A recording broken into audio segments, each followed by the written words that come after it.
Okay, so we'll start, and I apologize if in the middle I have to switch to a different space to connect to someone else's internet. I don't know. It's being weird. Um, okay, so we're gonna jump right into this evening's class, and as you see, we're going to be talking about a specific high and low uh, series of poems in Shir HaShirim. As I said, there's constantly this debate how we read Shir HaShirim, how much we connect the different poems together. But in this evening's class, we're really going to be speaking about a long series of three poems that I sort of am going to be reading them as a continuation of one another, and you'll see most of that is they are a continuation of one another, and one part of that is an act of parshanut on my part. Okay, and just everybody is totally frozen on their side. You all hear me? Yeah, I hear you fine. Yes, we hear you. Okay, great. I don't know why I can't see anybody else. Okay, we'll just get going. And if at any point you can't, please tell me. Okay, so we're going to begin with while there were many suggestive poems beforehand, we're going to be learning the poem today that is very clearly a sexual consummation of the relationship between the Dod and the Ra'aya. And we'll start from there and see where things go. We'll start high and then we'll go low. Um, okay, hold on, I'm moving our group here. Okay, no, give me 1 second. Gan na'ul achuti chala, gan na'ul ma'ayan chatum. The dod, okay, the man here is speaking in accordance with the colors that we always use, the green for the man and the purple for the female, for the ra'aya. And he describes her as a locked garden. Okay, he speaks to her as a choti kala here. Whenever the word ach or achoti are used in Shir HaShirim, again, for those, most of us are continuing from previous shirim, but just in case some of us are not, ach and achoti refers to a close relationship. It refers to an intimate relationship. It's not meant to be anything off-putting. And here he speaks to her as her kala. And while a kala can be a general, again, phrase of intimacy, in this particular poem, we'll see that it actually might have significance of being a wedding poem specifically. And so he says that you're a locked garden.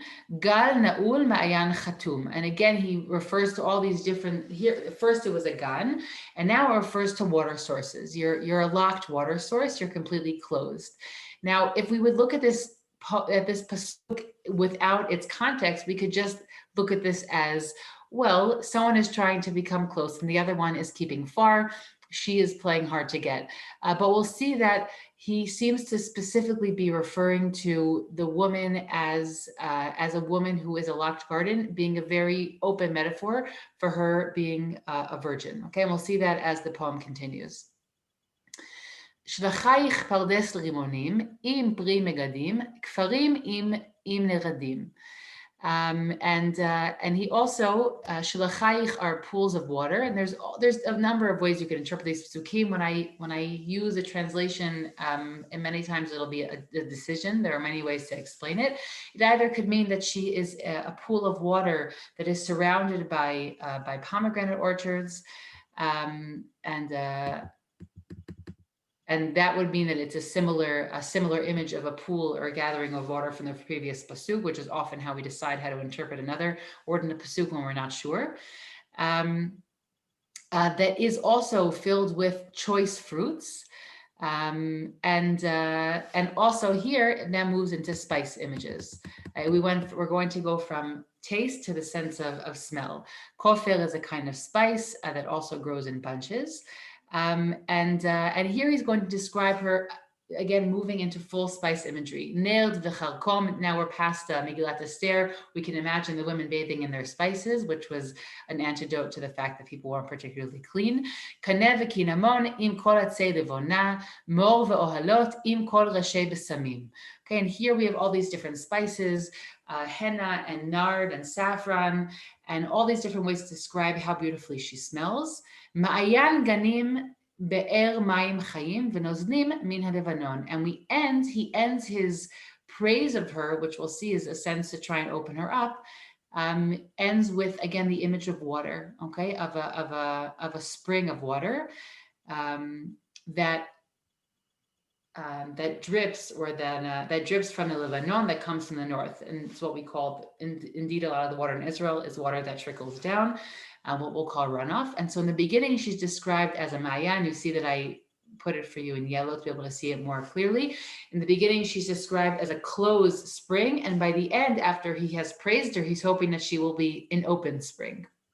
And then she responds, Uri tzafon uvoi teman, hafichi gani yizlu v'samav, yavo dodi legano v'yochal pri megadav. Okay, and she responds, seemingly that she's speaking to the wind, and ruach is feminine in Hebrew, and she says, come the north wind and also of the south wind, teman is south. And she says, blow into my garden. If you remember, he opened up by calling her a closed garden. A garden is also something that requires tremendous maintenance and attention to detail. And so she says to this wind, come and open and blow onto my garden, which is here clearly a metaphor for her body. Yizlu v'samav. And also that that within this garden, that all the spices will be dripping. Yavo dodi legano, okay, the dod should come into his garden, now referring to her body as his possession, and he should eat from the choice fruits. Okay, now this is, according to all, a very clear description of a sexual experience between them. We'll see that Chazal understand that so clearly that they actually learn a halacha from this pasuk.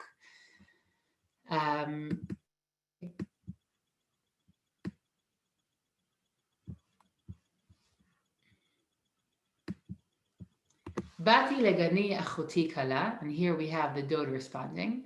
I have come into my garden, again referring to her as achuti kala. Ariti mori im besami, achalti ya'ari im divshi, shatiti yeni im chalavi. And here he refers to three different senses. He refers to essentially smelling, and also to eating and drinking. Ya'ari and divshi are two different kinds of honeys. One is fruit honey and one is bee honey. There's a machloket there, which one is which. And I've drunken my wine with my milk. Ichlu re'im shtu v'shikru dodim. And the last verse in this poem, it seems, speaks to others on the outside. Okay, and this is one interpretation of the poem, that it's really actually, he's now addressing all of the guests at the wedding. Okay, assuming that this is indeed a wedding, and that we're speaking about a couple who was married, and therefore she's called a kala, that he now turns to them and he says, friends, please eat, right? Eat and drink and be merry, essentially. There are other interpretations that don't read the last pasuk in that way, but that again refer to it as that she is speaking to him, perhaps, that the last line would be in purple in this interpretation, and that she is basically speaking again in plural. We've seen that the plural and the singular can often be interchangeable, and she's speaking to him and saying, essentially, re'im, like rea, that you should eat and drink and be merry. Again, I think that the first one actually fits a little better with the pshat of the words, but both are understandable interpretations. And in this poem, we see here a clear sexual encounter between the dod and the raya, where she is being referred to as a gan, to a garden, which is something that is rich and that is lush and that also requires maintenance, and that doesn't always cooperate. That part we'll see coming up in the next poem. But that first he tries to open her up, he tries to appease her or speak to her kindly, compliment her, referring to her as being a locked garden. And then in fact, it seems that she invites him in to enjoy what he is looking to enjoy. And then afterwards, there's sort of a songs of exaltation, right? That he feels happy and satisfied, and speaks about that both through the sense of smell, and through eating and drinking. And so all of those channels that he engaged in the first part of the poem come back in the last verse afterwards. This is an important starting point, because it's a point where there seems to be that the dod and the ra'aya are on a similar page, right? That he expresses a desire for her, The description of her as being a locked garden could be a sense of resistance, okay? Could literally be an emotional description, a physical description of an emotional state. You could imagine if this is speaking about a young woman, whether she is nervous, she's unsure of herself, of what will be to come, and so when she agrees, she has an open statement that she shares with the Dode, and that allows him to come and be connected with her. Now, Chazal learn out this poem in a very, very clear way, and they say the following: Amar Rabbi Yochanan, לימדתך תורה דרך ארץ, שאין חתן נכנס לחופה, אלא אם כן נותנת לו כלה רשות. And they, again, halacha or halachic advice, there's sometimes a little bit of a gray line between them, but Chazal come and learn out that chatan is not allowed to, here again, using all different metaphors, but essentially what they're trying to say is that he's not allowed to consummate his marriage with his kala until she gives him permission, meaning nothing can be against her will.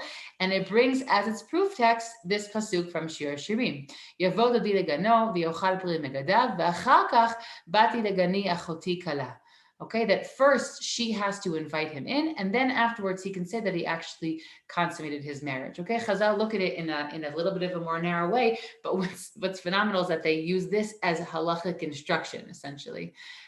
So that's just, something about it makes me smile. There's a number of, I would say, we could do a whole shiur on interesting sugiot about first-time sexual encounters and how Chazal look at them. They're largely very kind to women, actually. But anyways, this is one of those sources. And so that poem is very clearly a sexual encounter between the Dode and the Raya. And we'll see in the coming poem after that what kind of response it induces from the Raya. Before we get there, I want us to see a number of other things. I want us to see another midrashic interpretation. A midrashic, not in the sense of halacha, as we just saw in the previous source, but a midrashic interpretation. If you would think about, if Chazal are looking at a pasuk that describes a very clear sexual encounter between a man and a woman, perhaps a chatan and kala on their wedding day, as one could interpret that poem, and you would think, what is the most intimate encounter that, if you're thinking about it on the theological plane, the most intimate encounter that man, meaning men or women, that man can have with God in our religious world? There are probably a number of things that we could think of. I think that many of us today maybe would think of tefillah, or we would think perhaps of living in Eretz Yisrael or visiting Eretz Yisrael. Of course, though, for a world where there was a Beit Mikdash, Chazal's apex of religious life had much more to do with that. Our life is devoid of the Beit Mikdash. And so I think that for many of us, how Chazal interpret this, the explanation or the metaphor that's given by Chazal is not one we would naturally give, but they looked at the Beit Mikdash and the Korbanot as the most intimate connection that you could possibly have with God in this world. And that is how they interpret that very, again, deeply intimate, deeply sexual poem that we just saw. Rabbi Yochanan Amar, בסיני נאמרה, שנאמר ישכן מנשיקות פיהו. And there's one interpretation, I think, in our first class, that the kisses mentioned in the beginning of Shir HaShirim refers to Matan Torah. Okay, and also there's midrashic imagery about an angel that came and put his hand on our lips, and that there's a number of midrashim that explain a lot of those very intimate psukim as referring to Matan Torah, which is, of course, was a very intimate experience, but it wasn't an ongoing experience. רבי מאיר אומר, באוהל מועד נאמרה, ומאי תהילה מן הדקריה, אורי צפון ובואי תימן.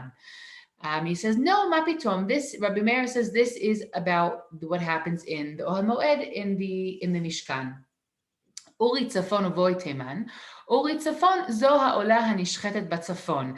And it takes now the directions of north and south, and it looks at them as the northern and southern parts of the Mishkan, okay, which in fact did have significance, and there's many psukim that relate to the shchita and the different avodot in the Mishkan that would happen in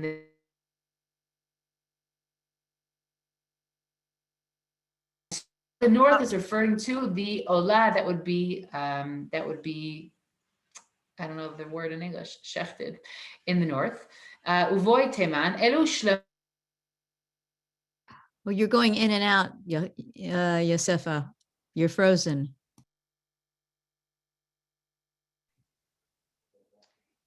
Yosefa?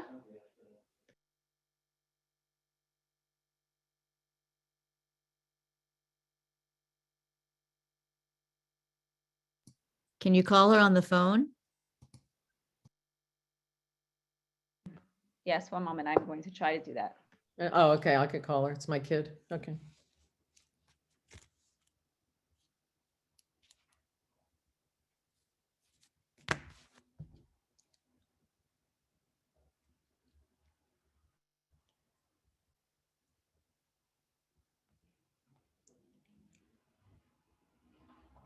You froze, comma. We don't hear you.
Any response from anyone?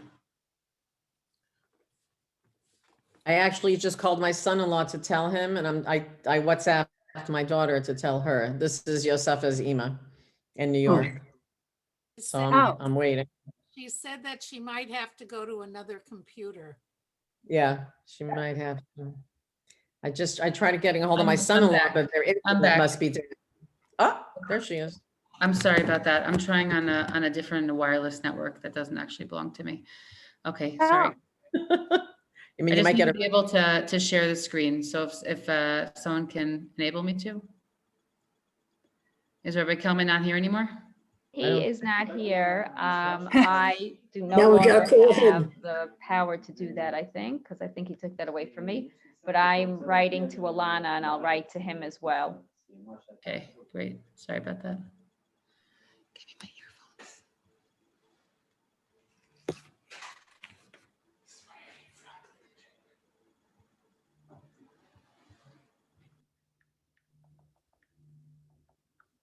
Yosefa, you were just I about, recommend that you continue Yosefa teaching because it might take a while before they get back in touch with me. You're on mute. Yeah, I was in the middle of reading a source, so that'll be hard. Hold on one second. Okay, sorry. I see you and hear you. Yeah, okay. I'm on my neighbor's wireless now, so hopefully that'll work better than my own.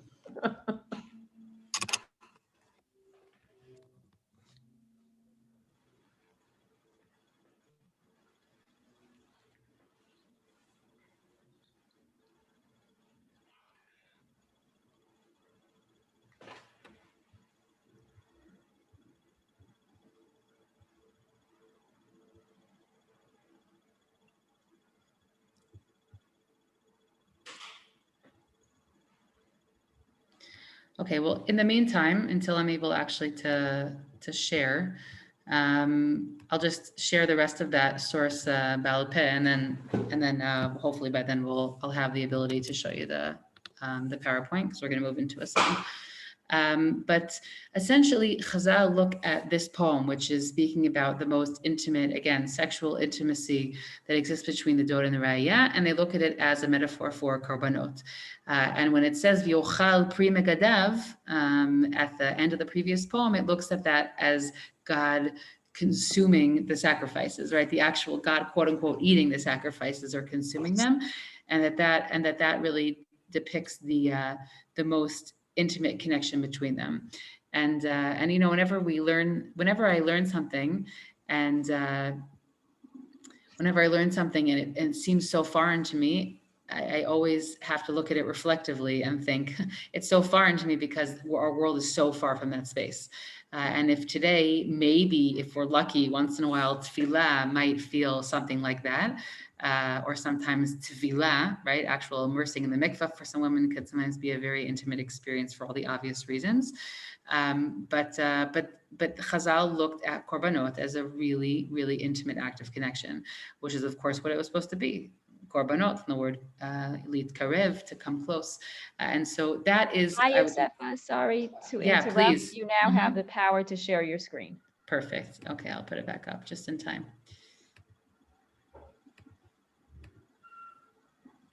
Okay, I know you see everything funny. Hold on one second.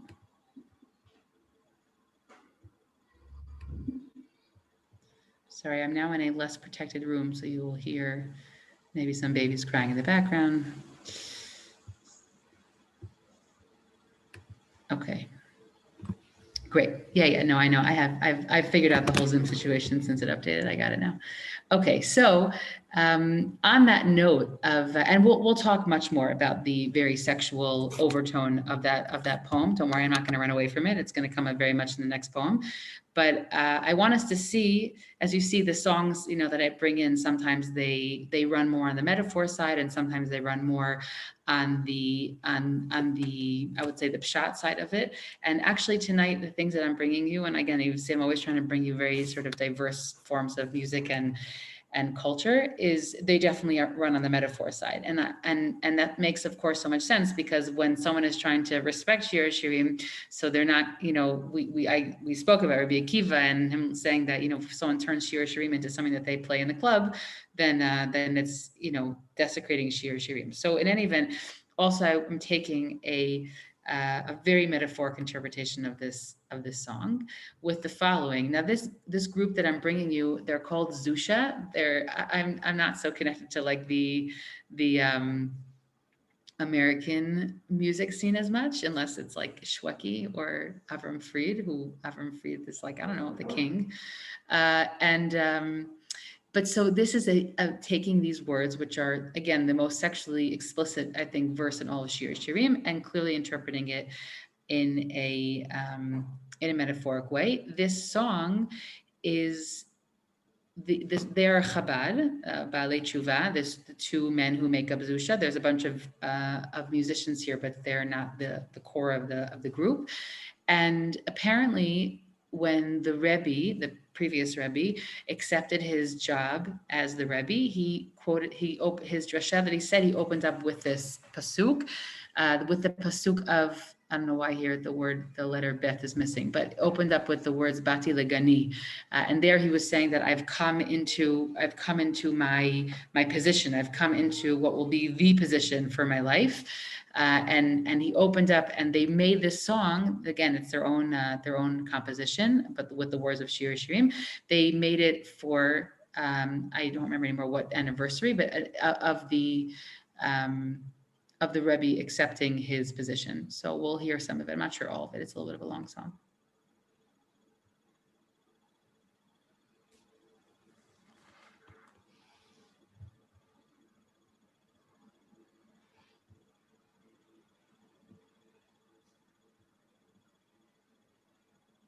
There's no sound, Yosefa. Hold on. You have to share the audio of the on Zoom. Whenever I play this song, I never do anything special.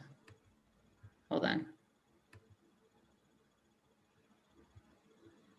Is that some special button? I mean, last week I didn't have to do anything and I just shared it and it was there. Hold on. Having some technical difficulties this week. Sometimes it's in settings. No, I've never had to do that. No, no, Hold you on one should second. have to do that. Hold on. Any different? Hold on. Tell me if it's any different now. Do you hear anything or no? No, nothing. What is going on today? Oh, Okay, 1 second. I know you're seeing funny things. Hold on. I'm just curious if when it's like this, it happens to work.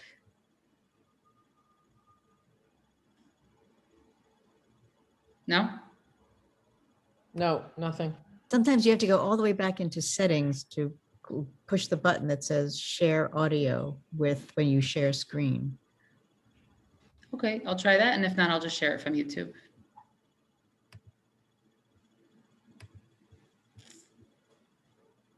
Oh, I know why. Hold on.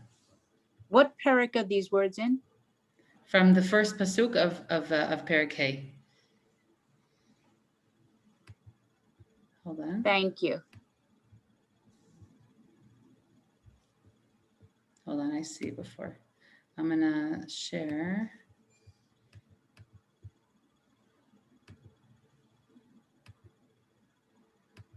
Hi, Yosefa, when you share the screen, Yeah. when you click on share screen, underneath, click on share sound. Oh, yes, that? I see. Yes, yes, yes. Okay, great. Thank you. You didn't Okay. have to do that. I know for some, I don't know what's going on. It's okay. We're good. I'm gonna, all good.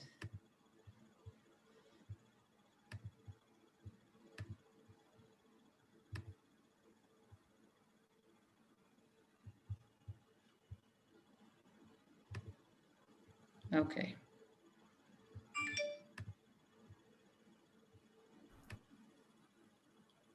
You got it now? Yeah, now we have it. Great. Perfect. Of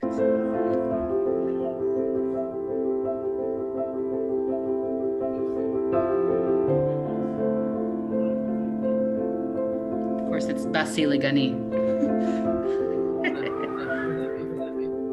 The Ashkenazi interpretation.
I'm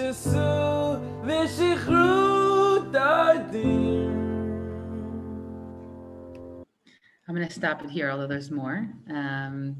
But just to, anyone can, again, always see these links and see the PowerPoints after. It always, obviously, I don't know, everybody thinks of their own metaphors when they're singing these words. I don't know if he was maybe thinking of the Rebbe, but he definitely, I don't think, was thinking necessarily of the pshat of the song in this case. But anyways, they have really interesting music. So I'm also just exposing everyone to all different kinds of Jewish artists out there. Sorry, it always goes wacky when okay, so I want to, I know you see everything funny. Hold on 1 minute. Okay, so I want to see what I'm going to call the response to that scene. One can interpret these as two separate poems. However, I think that it makes a tremendous amount of sense for them to be looked at as connected to each other. And now, while before the Dod was the main speaker, here we have a poem of longing that is only from the perspective of the Raya. I know, hold on. Okay. And it goes as follows. Ani yeshena v'libi el. Okay, I am asleep, but my heart is awake. And now we know from the first pasuk that this is a poem that will be entirely taking place in her mind. Okay, kol dodi dofek pitchi li achoti rayati yonati tamati sheroshi nimnatal kvutzotai rasisei laila. And here it says the voice of him beloved is knocking.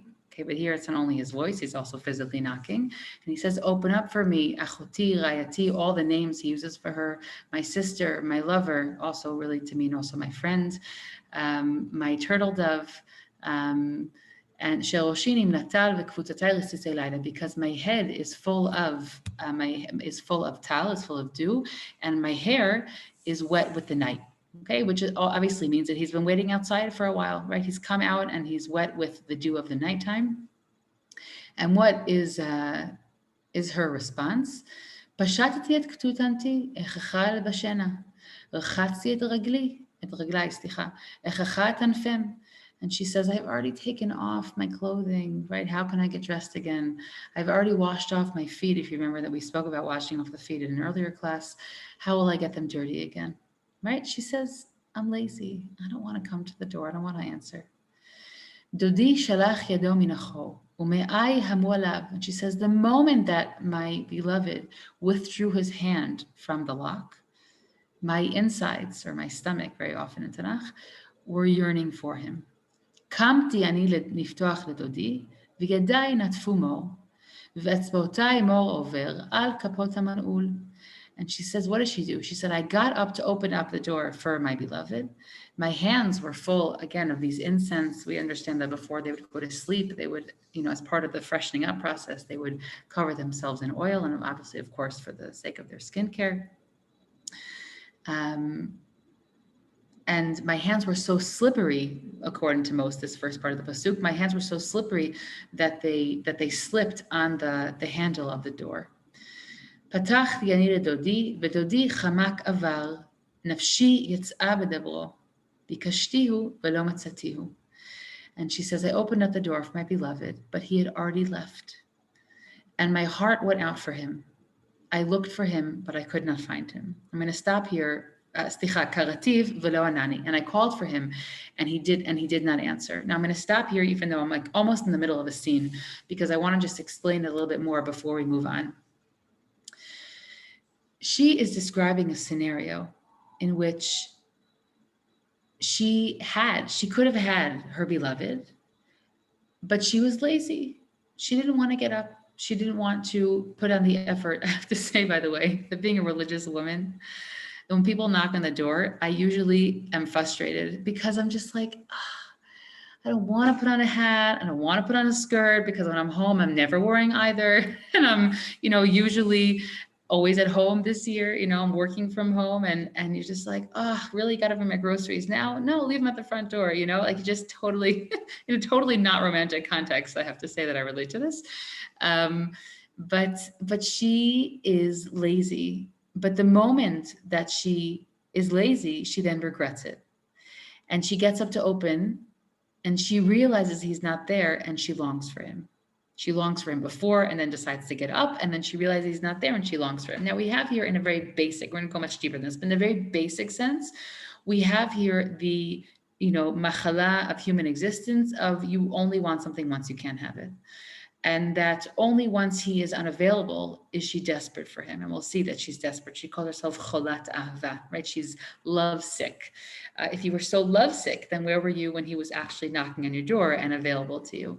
So in a very broad brushstroke in how this poem, what human phenomenon, and whenever I read all of the poems this year, I look at them for their description of human phenomenon, even if it's not particular to that specific scenario of this Dod and the Raya. But we have here the very human response of when it's available to me, I'm not really interested in having it. And I don't think that this is something that we can ever really minimize into a particular gender stereotype. And here it's the woman for the man. But I'll explain soon how I think that's related to the previous scene. But we have here this description. What it also comes to describe when it comes to the human phenomenon is that usually in any relationship, even in a long-term marriage, the two spouses are rarely on the same page with each other, meaning we can be hopefully going in a similar direction. But also when it comes to what we're currently engaged in, and certainly when it comes also to an intimate and or a sexual life, one of the biggest disasters, something that I always teach women that I teach before they get married and afterwards, is that when we assume that we're each going to be in the same level of interest, that's when things usually will die very early on. That we have to realize that in life, one is never interested in something the same as the other. When it comes to whether one of us, we want to go out to eat, no one's ever going to want the exact same thing. When it comes to whether one is interested in a sexual encounter, we're almost never going to be starting from the same level of interest in whatever gender that will sway in that particular relationship. And one of the biggest fallacies that we a lot of times feed into based on the really terrible education that the media gives us is that everybody, that we have these moments where we all want things at exactly the same time and place, whether we want to live in the same place at the same time with each other, or we are interested in an intimate encounter with each other. And so this poem also, I think, speaks to that very real phenomenon of that two people, even in a loving relationship, are rarely going to be in the same space at the same time. I think this poem is describing a relationship in its much earlier stages, but either way, I think that it's also true even in a long-term relationship. But I think that, and we'll get to the second half in a minute, but I think that her loss of interest should also be looked at as connected to the previous scene. And many interpret these two scenes as connected. And that after there was a sexual fulfillment of their relationship, she has lost interest. That once she achieved so to speak, the apex of their physical relationship, that she has become lazy and lost interest. And I think that this can also speak to a lot of phenomenon that are true still today. But for this woman in particular, we have a situation where once her appetite has been filled, she has lost her immediate interest for any more. And what happens in the continuation of the poem? Matza'uni, I'm looking at Pasuk Zayin. Matza'uni hashomrim hasovavim ba'ir, hikuni pitza'uni, nas'u et redidi me'alai, shomrei hachomot. And here we have again, and I'll remind you again of the dream we saw last time, that she apparently in her dream walks out of her house and she goes outside and she meets again these threatening male figures on the outside. And here she doesn't just ask them where her Dod is, which is what happened in the previous poem that we saw about her dream when she goes outside looking for him, but they actually physically abuse her. And they take off her cloak, these watch guards. השבעתי אתכם בנות ירושלים, אם תמצאו את דודי, מה תגידו לו? שחולת אהבה אני.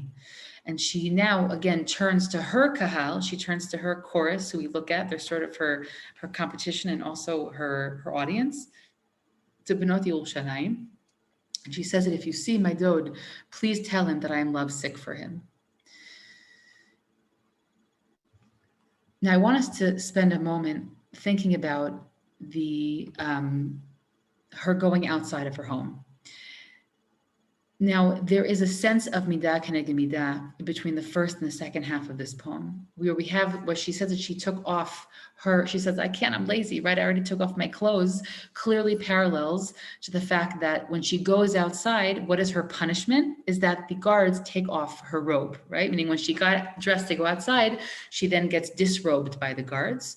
And when she says that she is lazy to get dirty essentially, and she in the dream afterwards, she gets hit and she gets injured.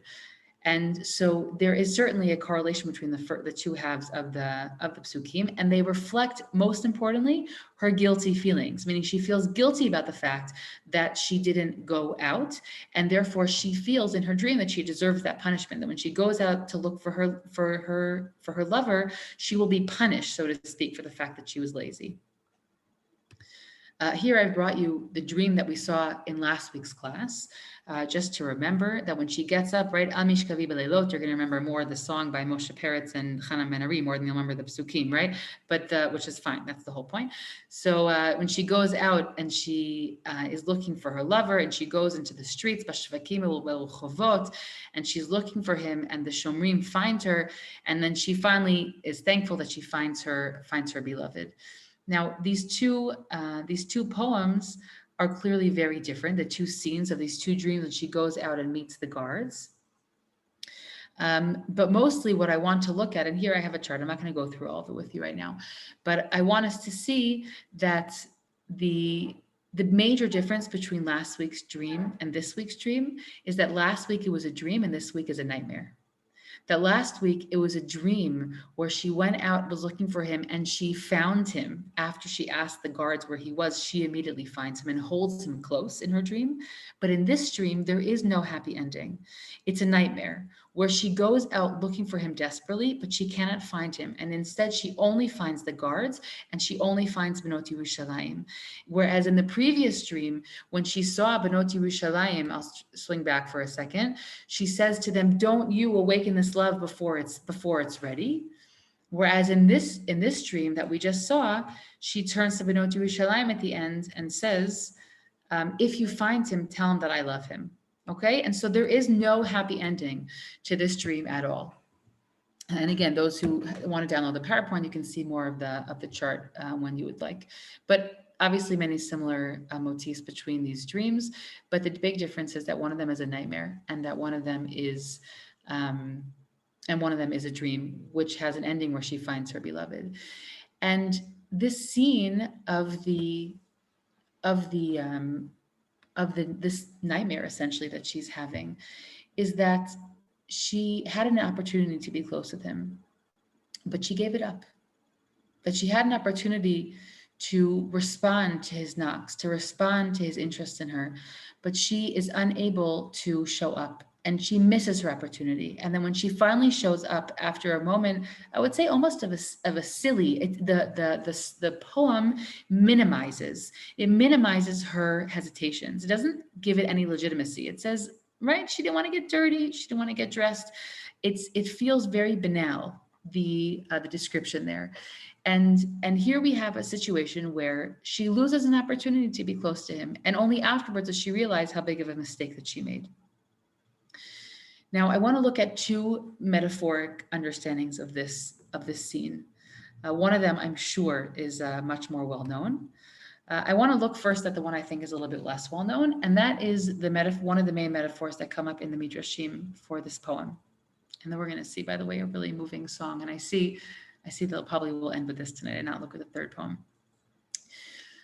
Chazal look at this scene, and the word belittling, I really said, already thinking about the Midrashic interpretation. And it says as follows, Ani yeshena, kshehayiti shleva v'shketa b'bayit rishon, no'ashti me'avod et HaKadosh Baruch Hu.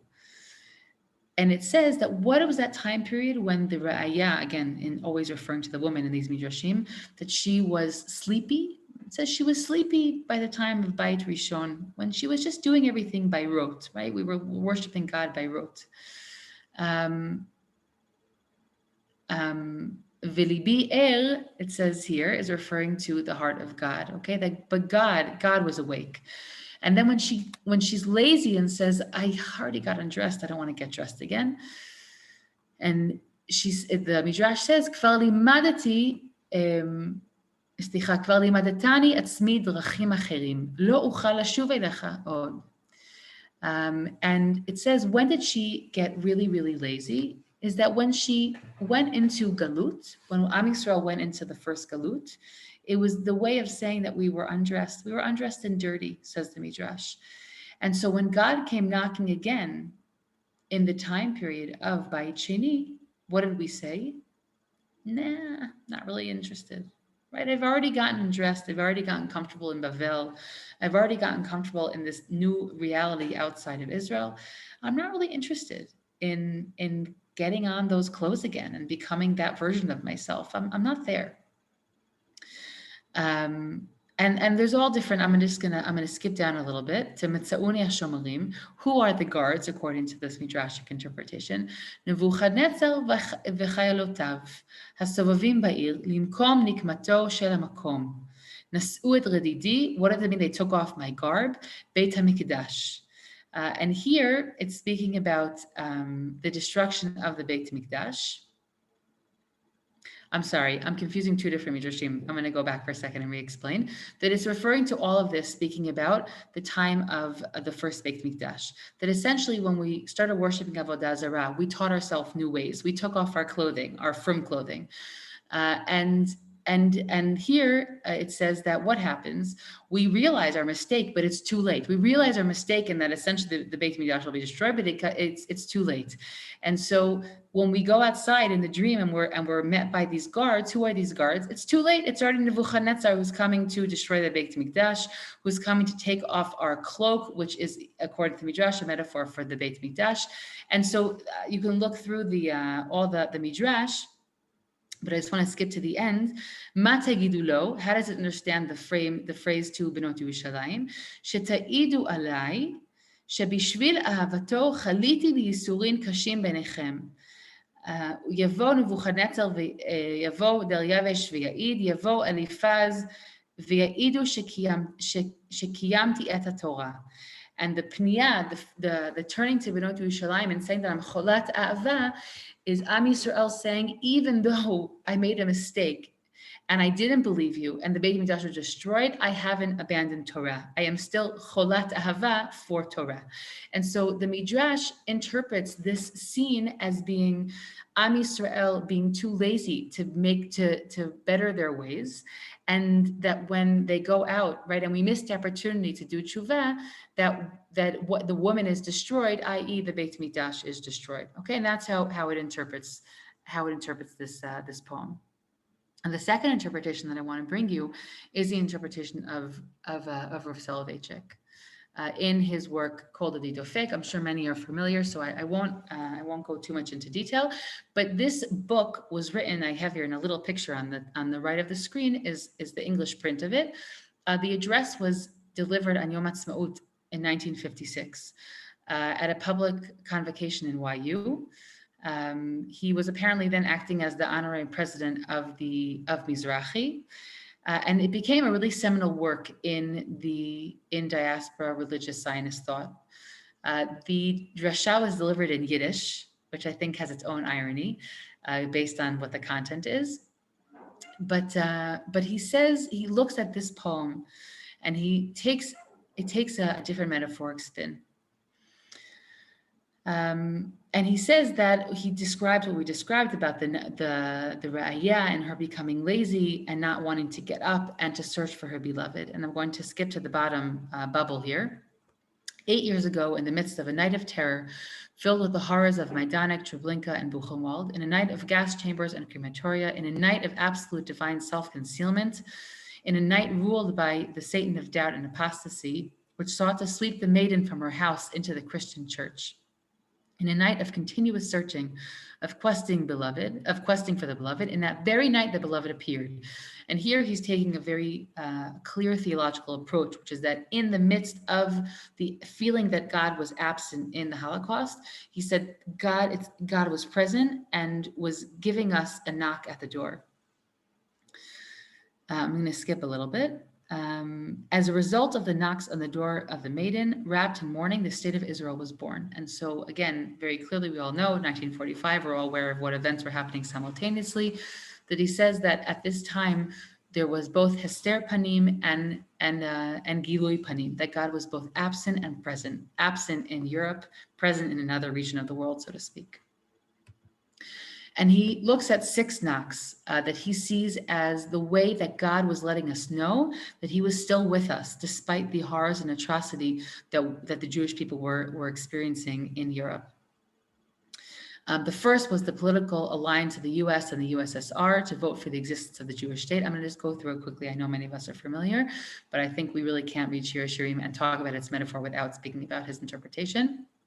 The second was military, the victory of the Chinese Jewish forces, handicapped by arms embargo and massively outnumbered. The third was a theological knock, was the refutation of Christian doctrine by demonstrating that the Jewish people will again be a vibrant player on the world stage, right? Having so long claimed that we were the rejected child, that it showed that things were actually going to go well for us. The fourth was sociological, the fact that Jews from around the world felt proud to be Jewish and free to re-engage in their Jewish identity. The fifth was an international change of attitude due to the birth of the state of Israel. The fact that Jews had a position of power and a homeland meant that Jewish blood could no longer be spilt freely and without fear of retribution. And the sixth and final knock was the influx of exiles, the return to Israel of Jews from across the world. And Rav Soloveitchik looks at this poem and says that while it was so hard for us, I would say almost justifiably hard for us to come to the door because of what we had experienced, I think that his metaphor looks at the Raya, unlike the Midrash, which looks at it as a little bit petty, meaning you got lazy, you were just lazy and worshiping Avodah Zarah. If I understand Rav Soloveitchik's metaphor correctly, I think he's looking at it and saying that the terror and the horror of what the Jewish people went through made them feel undressed and undone. And that is why they weren't able to come to the door. But don't miss the opportunity, says Rav Soloveitchik. Don't miss the opportunity to answer the knocks of God. He's not as distant and as absent as you think. What was our reaction to the voice of the beloved, the knock of God's bounteous kindnesses and wonders? Did we descend from our couches and immediately open the door? Or did we, like the Shulamite maiden, continue to rest and tarry rather than descend from our beds, right? How did we respond? Were we apathetic, or were we able to respond to all these knocks of all these miracles that were happening at the same time? And then he goes on and gives a lot of rebuke to the Jewish community, specifically the Orthodox community in America, for not massively moving to Israel in the 50s, specifically to people who many of them didn't firsthand experience the war. Again, this is like all rebuke, it's a risky one, and only very big people can say things like this, and it'll always invoke negative responses and responses of, wow, that hit me in the stomach, because that's something that really relates to what I was, really speaks to my existence. And I'll just skip to the last 2 lines. He has already been knocking for more than 8 years and still has not received a proper response. Nevertheless, he continues to knock. And Rav Soloveitchik looks at the continued existence of the state of Israel despite the wars. And of course, after he spoke, there would be many other wars to come, and would say that the fact that the state of Israel is still here and that it still is supported in the way it is by the world, and that we still have a Jewish army, and that we still have this unbelievable nace that has happened in our midst. He says that God is still knocking at our door, and that while in the poem, of course, she misses the opportunity and can no longer find him, that in our case, the knock is still there and God is still waiting at the door. I see we have 2 more minutes to the class. I know that there's chats, but every time I click on the chat, my whole screen jumps, so I'm going to look at it at the end. I apologize. I want us to end this evening with, I would say, another metaphoric interpretation. I'm bringing you a song that the words are here on the screen. you see in the picture in front of you some of the boys from the choir from Yeshiva Tz'irim or Yashlatz, which is the boys' high school of Merkaz Arav, the yeshiva. And they put out a version of the last verse of Ishbati Etchem Menot Yerushalayim v'chulei v'chulei ki cholat ahava ani. They put out a new version of that song quite a number of years ago already. It was the sixth. I'll tell you, it was 2018 when this song came out. No, can't be that. No, sorry. I made that in 2008, which is when the terror attack happened, plus 6 years. So this came out in 2014, and it was in the sixth yortzeit of the boys who were killed in the attack at Merkaz Harav in the yeshiva. And in the background of the boys, you see a man here. This is Yishai Ribo. This is Yishai Ribo before he was really famous. I wanted to bring you another song of his tonight, but I'll go bring it for you next class. He was still in the army at this point and was still in the singing in the army, which is one of the jobs one can have in the army, and singing in the Lakat Tzva'it. And so this was the video I'm bringing you actually has explanations of how the song was made. And it also has an interview or a very short, brief moment with a boy who is a graduate of the yeshiva and was in the yeshiva when the terror attack happened. He subsequently married a girl whose brother was one of the boys that was killed. Okay, so I'm just explaining to you because it's in Hebrew, but I want for those who don't understand to be able to know what he's saying. And he's speaking about how the song is really moving. And of course, all of it is understood as a metaphor, okay? That cholat ahava ani, everyone here, when they're singing this song, is thinking about that despite the tremendous difficulty that they've experienced, that they still feel deeply committed to the relationship with God. So we'll end with this song for this evening. It'll go 3 minutes over, but I'm going to leave it on until see the end.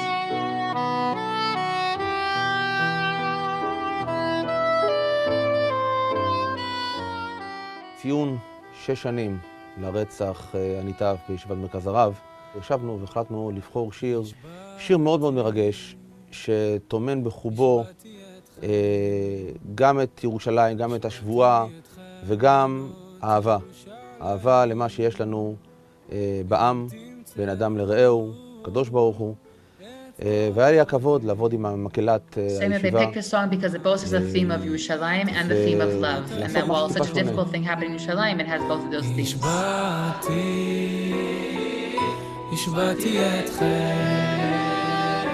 השבעתי אתכם בנות ירושלים, אם תמצאו את דודי, מה תגידו לו? כתבתי את העיבוד הראשונה, כתבתי אותו בסולם מסוים. אמרתי, אני לא חושב שהחבר'ה יוכלו לשיר כל כך גבוה. כשהגעתי לחזרה בישיבה, פתאום ראיתי שבגלל שהחבר'ה יודעים במה מדובר, העליתי את זה אפילו בטון וחצי, ועדיין זה צלצל אפילו עוד יותר טוב. He's explaining that he wrote the song at a very high note and he thought that the boys weren't going to be able to sing it, but because they were so moved by the music, they were able to hit all the very high notes and it sounded even better than what he thought. מרגישים בשירתם.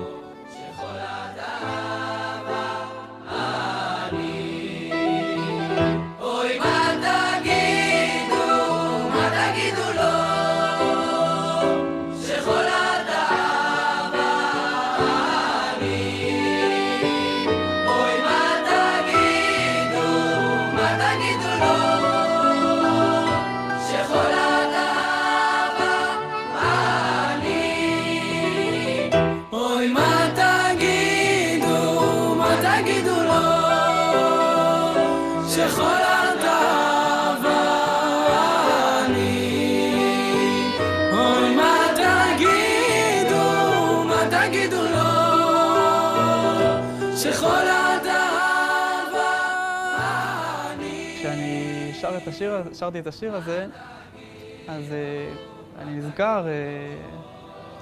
נזכר ביונדב למשל, שהיה חבר טוב מאוד מאוד שלי, שעברנו ביחד את שנות הילדות העיקריות. נזכר בנריה שהוא אח של אשתי. אז זהו, אז השיר הזה מאוד מכניס אותי לאווירה הזאת. מכניס אותי למקום הקדוש הזה, של הקדושים, שהקדושים האלה נותנים לנו. שזה בשבילי, בשבילנו, זה מאורע מאוד, אני מרגיש מאוד מרומם, מאוד... Because he feels uplifted by the מקשר memory אותך of those who have been לשמחה אמיתית, killed, לאהבה while it's אמיתית. also so painful. כל זה כמובן מתוך הכאב העצום והאינסופי שאין לתאר אותו. השבעתי אתכם בנות ירושלים אם תמצאו את דודי מה תגידו לו אוי מה תגידו לו שכל התאווה אני אוי מה תגידו לו שכל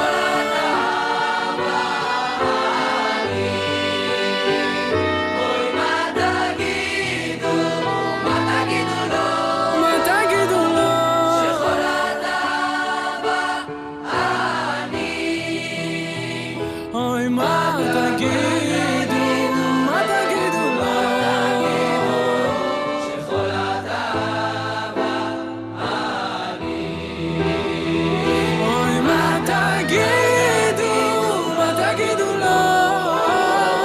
אני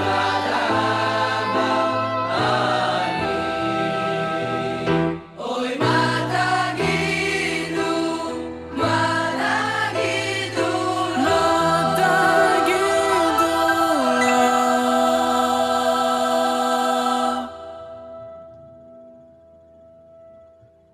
Only reason I'm not crying right now is because I already cried twice today when I watched it before as I was preparing.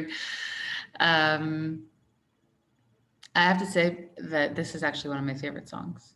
I used to listen to it all the time when I went running, which is weird because it's not a fast song, but it's something that I don't know, just really is moving. And the sense that they give over in the song is, of course, that cholat ahava ani, meaning I have endured a lot of pain, but that I am still lovesick for you. And it's understood very clearly sung by these boys and everyone who sings it since then, that it's a sign of devotion, and that even when things are bad, that I still am lovesick for God. Of course, in the context of the poem itself is, as I said, I just want to go back for a minute and I will end. I know that our time has ended. I'm going to look at all the chats. I apologize. I couldn't technically do it while I was teaching. That in the poem itself, we have, I'm going to stop the share. That in the poem itself, we have a sense of that she's lost her desire very clearly, that she briefly lost her space that she had to share with him. But that as quickly as that happened, she was right back into it. But that there are moments when things have their time to take off. And then there are moments when it's over. And I'll say this even in a different setting, even before relationship, I always feel this very much when I try and set people up, that there might be a nice idea, but it has to come at the right moment, because if it comes too early or too late, or when, someone's a little bit lazy or someone's a little bit burnt out, right? Or any other understandable scenario, that it just doesn't work. And then they miss each other. And I've seen people who, they met 3 years earlier, but it wasn't right for one of them. And then 3 years later they met, and then magically they meet at the right time. And that's in a different scenario, but timing is huge. And I think a lot of what underscores this poem is that sense of timing, of that, again, that sense that we're never on the same page at the same time, but that there needs to be a moment in time where we're on the same page so that we can connect with each other. Okay, I'm gonna look at the chats. So anyone, that's the end for this evening.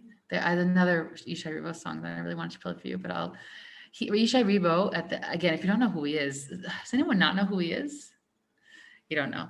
Yishai Ribo, okay, so Yishai Ribo, last week I brought you Hanan Ben Ari, who is like one of the kings, and Yishai Ribo is also one of the kings. If you've never heard of him, start with, who, by the way, I used to see all the time in Yerushalayim, like drinking coffee. Everyone I would see Yishai Ribo all the time.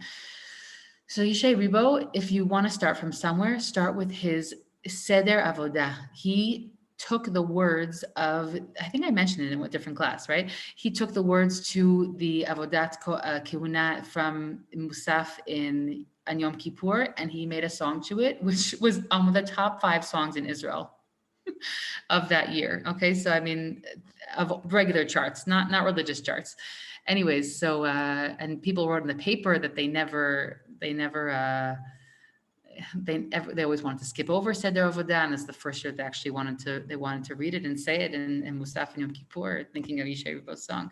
So Yishai Ribo is, I would say his music has generally a firmer overtone than Hanan Ben Ari, who really is a bit more rough, and he has more protest style in his songs. Not only, but Yishai Ribo is as you see, is a softer tone, and his music is also much more, like, most of it is overtly religious.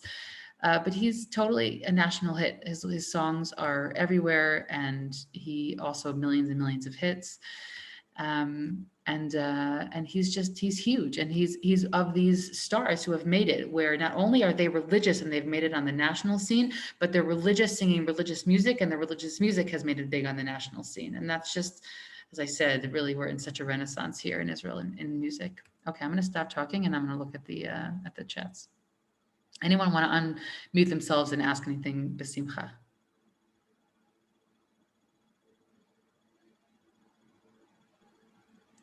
Okay, I don't know who said it, but iPad, it says iPad here in the chat.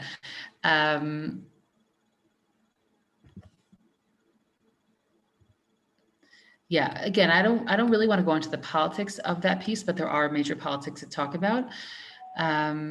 That the religious contribution wasn't necessarily essential. But Rav Soloveitchik was really speaking to a religious audience, and he was just saying that not enough of you have shown that you overtly recognize that this has been a really big deal. And that the way at that point, if you weren't necessarily going to be giving all of your life funds, is to show that it was a big deal by moving there. And so he was just responding to the fact that there has been a very slow start to the Aliyah process that must be a result of the establishment of the state of Israel. And we all know that the North American Aliyah is the slowest Aliyah. And that's very obviously because life in North America was very different than life in the rest of the world for Jews. And that those, I don't have to state the obvious. It's true, Rav Soloveitchik did not move himself. Rav Soloveitchik was a leader of the Jewish people where he was. Rav Aaron Lichtenstein moved, though, and I feel like Rav Aaron Lichtenstein moving is a little bit of moving Rav Soloveitchik's spirit as well. And I say that very seriously. Rav Aaron Lichtenstein was Rav Soloveitchik's son-in-law, who started Yeshivat Har Etzion. Just catching up, anyone who's not familiar with the mishpachtologia of American rabbinics. So the family tree. So he moved when he was not young. He was in his 40s, and he moved to Yerushalayim, and only much later moved to Alon Shvut. Only his youngest child, who was my neighbor in Yerucham, only his youngest child grew up at Alon Shvut. All the rest grew up in Yerushalayim. And he moved, and he was in his 40s, and he left a very promising job. He would have very easily become the president of YU as well. And he moved and came to Israel and started a yeshiva. And I feel that Rav Soloveitchik he himself was a European who had moved to America. I think I really believe there's only a number of times that a person can uproot themselves in this world. It was a very clear thing I felt when I moved to Yerucham. I felt like, oh no, but I already restarted my life 11 years ago. Why am I restarting them again?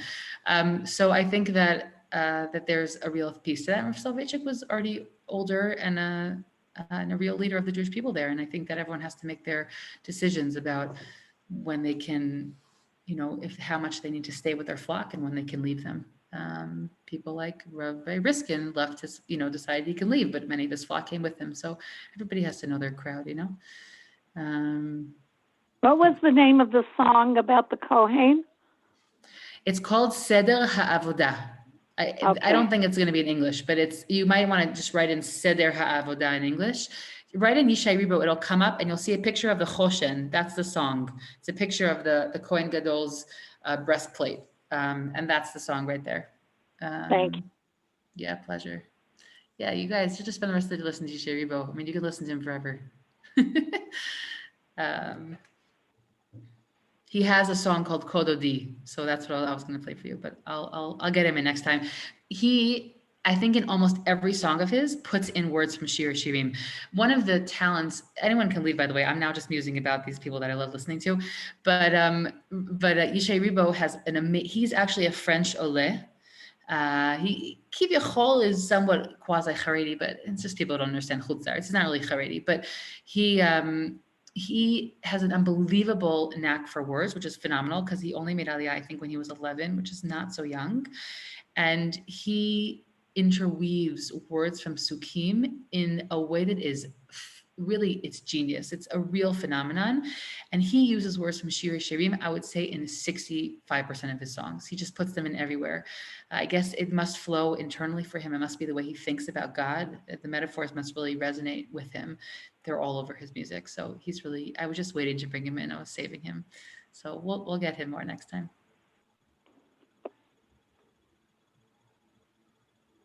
Okay, anyone have any questions?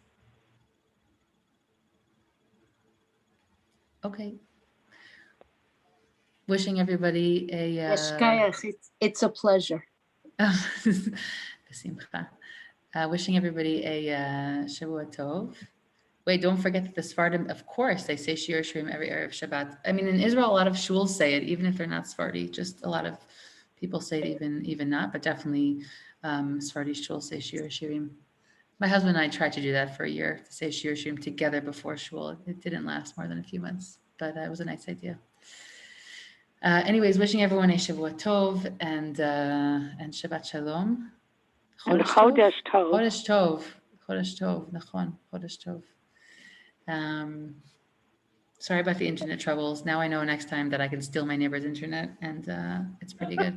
Stop. They're our good friends. He told us to use it whenever we need to. Welcome to Efrat, where the internet is never stable.